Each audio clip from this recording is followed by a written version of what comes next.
Previously, we looked at the 4TB Samsung 9100 Pro, the fastest drive I'd tested at the time. Although being a mini PC review channel, the included drives so far have been PCIe Gen 4. So with the 9100 Pro being Gen 5, you'd hope it surpasses the previous generation. And it did. Surprise! Bigger number is better. Now we're looking at the 8TB version, which is more of the same, with a higher capacity and a few interesting differences worth discussing. Samsung's 9100 Pro starts at 1TB capacity and maxes out at the 8TB we're looking at today, giving users plenty of options depending on their needs and budget. PCIe Gen 5 doubles the bandwidth of Gen 4, theoretically offering up to 16GB per second of throughput compared to Gen 4's 8GB per second.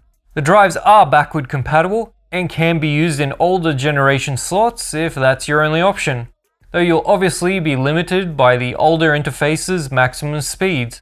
Although with a price tag of around $900 or roughly 1550 AUD for the 8TB drive, you're going to want to make most of it by using a PC with a Gen 5 slot. Yes, it's very pricey, and for context, that's more than many entire budget PC builds. Samsung claims up to 14.8GB per second sequential read and up to 13.4GB per second sequential write speeds for this drive. These are impressive numbers on paper, but real-world testing tells a slightly different story.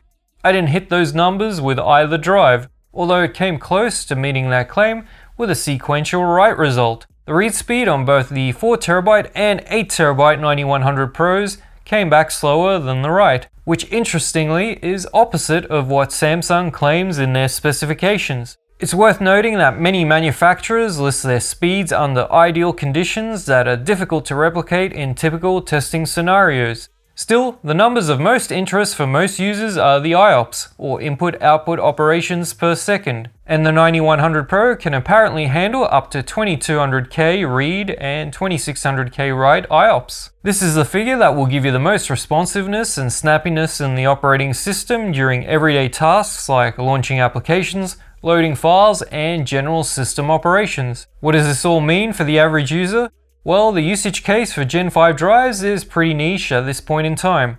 The biggest benefit is if you're regularly copying large sequential files from one drive to another, such as high-resolution video footage or massive data backups. And in this case, you'd ideally need two Gen 5 SSDs to get the best possible result and truly take advantage of those sequential speeds. If you're copying from a Gen 5 drive to a slower Gen 4 or Gen 3 drive, you'll be bottlenecked by the slower drive.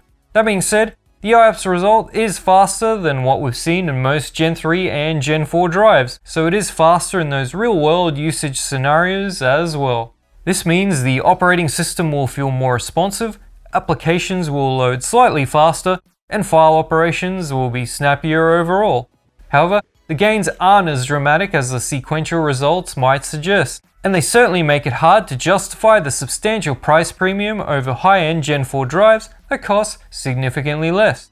Another improvement Samsung claims with the 9100 Pro is power efficiency of up to 49% compared to the previous generation. This NVMe drive can read and write higher amounts of data per watt than the previous gen Samsung 990 Pro, which is actually quite impressive from an engineering standpoint. But desktop users that pump plenty of watts into their system aren't really going to care. Depending on the storage capacity of the drive itself, you'll see 1GB of SD RAM cache per terabyte to keep things nice and speedy. So there's 8GB of cache on this 8TB model we're testing. This cache helps with burst performance and maintaining consistent speeds during heavy workloads. Also based on the capacity is the maximum terabytes written warranty, or TBW rating. This starts at 600 TBW for the 1TB drive and doubles as storage capacity doubles.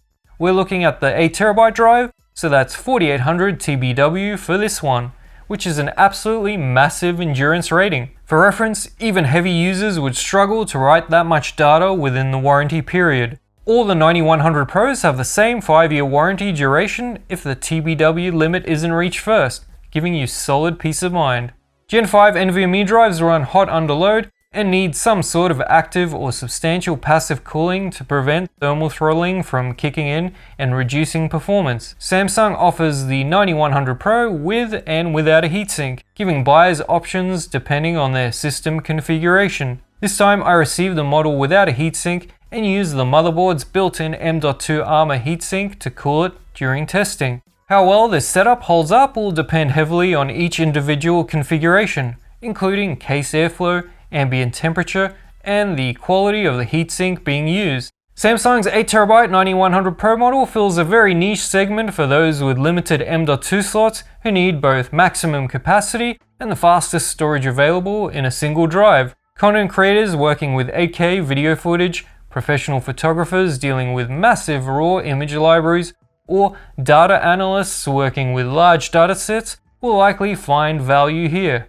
Others with money to spend on improving their hardware and future-proofing their systems will also be part of the target market. Mainstream users wanting these fast Gen 5 drives will almost certainly opt for the smaller capacities, such as the 1TB and 2TB models, which offer a lower entry point and are much easier to justify financially. The 8TB model will likely be the least popular with general consumers due to its hefty price tag and the fact that many users simply don't need that much high-speed storage in a single drive. However, for the specific use cases where it makes sense, it's an impressive piece of technology that showcases what's possible with Gen 5 NVMe storage. But if you're interested in learning more about the 4TB model, which might be a better fit for most users looking to upgrade to Gen 5, you can find a full detailed review of it right here. Thanks for watching, and I'll see you in the next one. Cheers!